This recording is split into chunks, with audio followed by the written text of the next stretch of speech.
Et ouais, moi je m'appelle Déborah, j'ai 30 ans et je suis l'humaine de Prune qui elle a 1 an. Prune elle est arrivée dans ma vie à un moment où dans mes études il y avait une pause et ça faisait longtemps que j'avais une envie de chien et je sais pas pourquoi à ce moment-là elle s'est décuplée et je me suis dit que c'était le moment ou jamais donc je me suis lancée dans la recherche de Prune.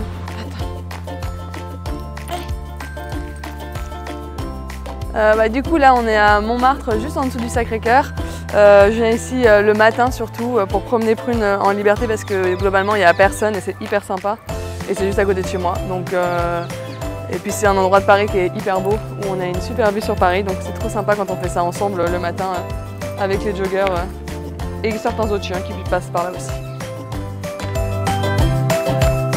Alors c'est très drôle parce que j'ai toujours voulu avoir un chien, voire plein de chiens parce que petite j'avais une liste de races de chiens que je voulais avoir, je pense qu'il y en avait genre une trentaine et il n'y avait pas le teckel dessus. Mais j'ai pris Prune, j'ai pris un teckel parce que j'avais besoin d'un petit chien dans Paris. Il fallait que ça rentre dans mon panier de vélo pour me la transporter partout. Et puis sur Instagram j'ai vu plein de teckels et j'avais des proches qui en avaient et je suis un peu tombée amoureuse de la race quoi. Je voulais vraiment du coup un petit modèle et chez les teckels il y a 3 tailles, il y a le standard, le nain et le canichen. Et vu que j'en voulais un petit modèle, j'ai pris un canichen, sauf que Prune c'est vraiment un mini canichen. Donc elle est vraiment toute petite, mais du coup elle est hyper pratique, elle se balade partout, elle a pris l'avion et tout va bien pour elle. Elle est partie en Guadeloupe avec Prune en me disant que c'était la France, les dom-toms et que du coup ça allait bien se passer. Le voyage ça s'est plutôt pas mal passé, même si elle était obligée de rester dans son sac pendant tout le voyage fermé. Et ça, moi, je l'ai hyper mal vécu. Enfin, je crois que je l'ai plus mal vécu qu'elle. Parce qu'elle, au début, elle comprenait pas bien d'être vraiment enfermée. Elle a un peu chouiné, puis à un moment, elle s'est posée. Elle a dit genre, ok, je lâche les armes et je vais dormir pendant 8 heures. Et moi, j'étais là genre, c'est sûr, ça va. Même à un moment, je l'ai sortie dans les toilettes pour qu'elle fasse pipi ou qu'elle marche. Et elle est sortie. Elle en y fait 2 secondes, puis elle est rentrée dans son sac. Donc je me suis dit genre, en fait, elle est très bien dans son sac, elle le vit bien. Mais moi je l'ai hyper mal vécu, j'étais hyper stressée, je l'ai gardée sur mes genoux pendant 8 heures, c'était je pense les pires 8 heures de ma vie en avion. Et puis en fait une fois arrivée là-bas, elle était trop heureuse parce qu'elle adore la plage, elle adore creuser sur la plage, donc là elle était juste au paradis. Elle a fait ça de toutes ses vacances, elle a mangé des noix de coco, elle a fait des randonnées, elle était genre vraiment... Puis en plus elle était 24 heures sur 24 avec moi et ça elle l'est pas tout le temps et du coup elle est trop contente quoi. Moi je trouve qu'il y a des efforts un peu parce que les chiens sont de plus en plus acceptés, mais c'est toujours sous des contraintes et des tarifs qui ne sont pas adaptés. Honnêtement, moi je trouve que c'est pas facile tous les jours d'avoir un chien à Paris et en France. On n'est pas toujours bien regardé, même si moi au final avec Prune, vu qu'elle est toute petite, je suis vachement plus acceptée partout. Les gens me font beaucoup moins de réflexion, mais bon, je sens que c'est pas toujours parfaitement pet friendly quoi. Prune elle prend le métro depuis le premier jour où je l'ai eu parce que je l'ai récupérée à Bordeaux et on est rentré en métro de la gare. Donc elle s'est habituée toute petite à prendre le métro. Elle prend le bus, le Vélib, elle prend tous les moyens de transport à Paris possible. Elle est hyper attachante donc tout le monde l'adore. Donc tout le monde veut la garder. Enfin elle est hyper câline. Elle est têtue comme un teckel. Elle est sensible. Donc de temps en temps c'est un peu difficile de réussir à l'éduquer sans trop la perturber. Et puis elle est devenue un peu réactive humain et chien, donc c'est un truc qu'on travaille, mais faut se dire que c'est un de ses petits défauts. Et puis non, son plus gros défaut c'est qu'elle adore chercher de la nourriture par terre. Vraiment ça c'est sa quête de tous les jours.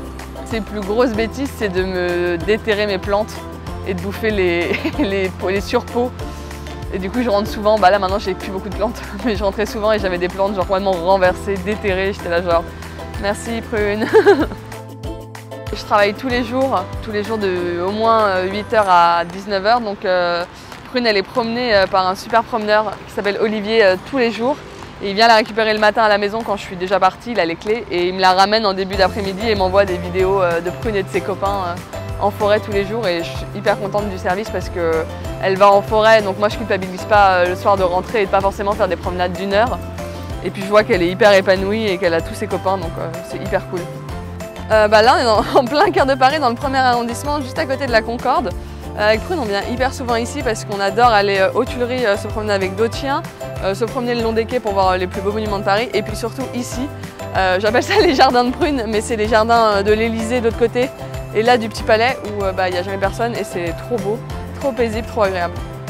Quand elle est arrivée, moi j'avais vraiment une obsession, c'était la propreté et j'y ai passé un temps de fou. En fait, à peine je rentrais, que je ressortais, enfin j'essayais, dès qu'elle buvait, dès qu'elle mangeait, dès qu'elle se réveillait, je la sortais. Et ça avait genre pris tout mon quotidien, je mangeais plus, j'avais limite pas le temps de m'habiller. J'étais tout le temps dans la même tenue. Et puis ça a été long, vraiment ça a été périlleux. Je me demandais si j'allais m'en sortir à un moment. Puis du jour au lendemain, elle est devenue propre. Et là, c'était genre le miracle. Et j'étais là genre, merci Prune. Ici, on est dans le jardin des ambassadeurs, qu'on appelle aussi le jardin de l'Elysée ou des Champs-Élysées. C'est juste en face de l'autre. Il faut traverser et puis c'est globalement la même chose. Un peu plus de chiens le matin, mais hyper sympa aussi. Ça a changé que maintenant je me promène beaucoup plus, logiquement vu que j'ai un chien. J'aurais pas découvert pareil comme je l'ai découvert grâce à Prune, parce que maintenant je cherche plein d'endroits pour la promener à chaque fois, donc je visite beaucoup plus Paris en marchant avec elle, c'est hyper sympa. J'ai rencontré plein de gens, plein de chiens qui sont devenus des amis, avec qui je parle de tout, de chiens, avec qui je me promène.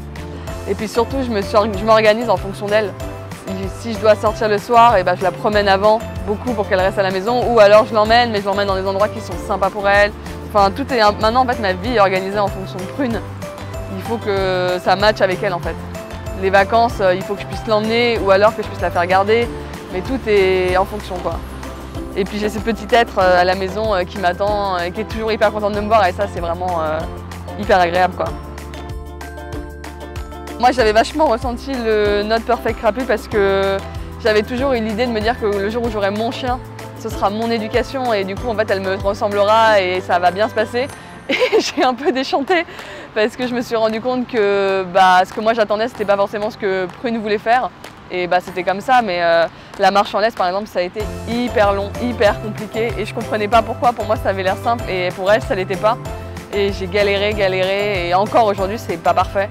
Mais c'est pas grave, j'ai pas la chienne qui marche le mieux en laisse, mais elle marche et c'est déjà mieux qu'avant, quoi. Là on est dans l'allée des Tuileries côté Rivoli, c'est l'une des deux allées dans lesquelles on a le droit de promener son chien. Il y a celle-là et celle qui est complètement de l'autre côté, côté Seine. Et c'est un endroit où alors là on croise toujours plein de chiens, de toutes les tailles et de toutes les races différentes et c'est sympa. Prune elle aime bien, elle peut creuser et prendre des bâtons. Quand je la regarde, ça m'évoque quand même toute l'année qu'on a passée ensemble, quoi. Ça a été plein de voyages, plein de promenades, plein de galères, hein. Sous la pluie, avec un chien qui veut pas marcher en laisse et qu'il faut faire bibi parce qu'il faut aller travailler et t'es là genre vite, dépêche-toi. Et puis des moments où elle court sur la plage en Guadeloupe, enfin il y a plein de... C'est que des bons souvenirs en fait cette année avec elle.